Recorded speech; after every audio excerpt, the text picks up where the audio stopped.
Well, so I know it's a little early, I guess, to be asking, but if there was going to be something after Nintendo, the Super Nintendo book, would you go like 64 or Game Boy or switch to Sony or, you know? Can I take a nap? Am I allowed to just rest every once in a while? You want more?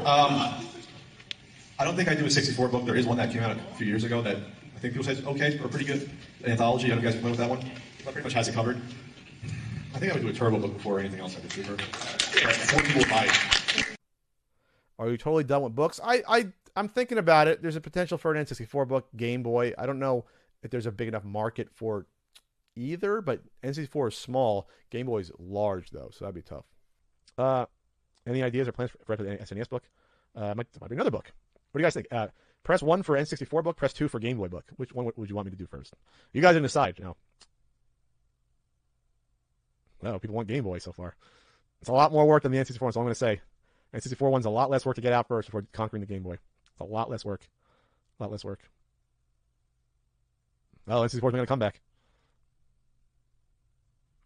N64 costs a lot less to make and a lot less time. A certain Virtual Boy Guidebook, that'd be a comic book. Yeah.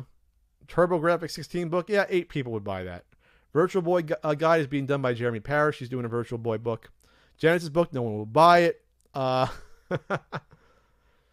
Game Boy is big and unwieldy. I'm not sure Game Boy would sell, to be honest. Game & Watch review book. I think, is there a Game & Watch book or handheld book? Huh. Gotta buy all the Game & Watches to review them. That would cost some money. I mean, I have about 10 of them, but was there like 90 of them, 80 of them? It's a lot.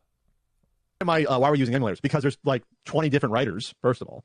So then it comes down to, okay, you gotta get a flash cartridge with every writer. You gotta make sure they have the hardware. How do you capture it using a flash card? You have to have a computer and software to do that.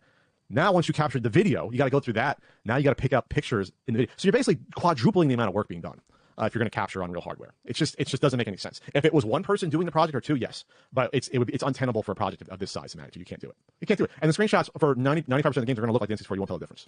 So like it's not going to matter because we're using the closest look to the N64 hardware on the emulator that we can get for almost all the games. We're doing as best we can. Trust me, I thought about this more than you, sir. Trust me when it comes to.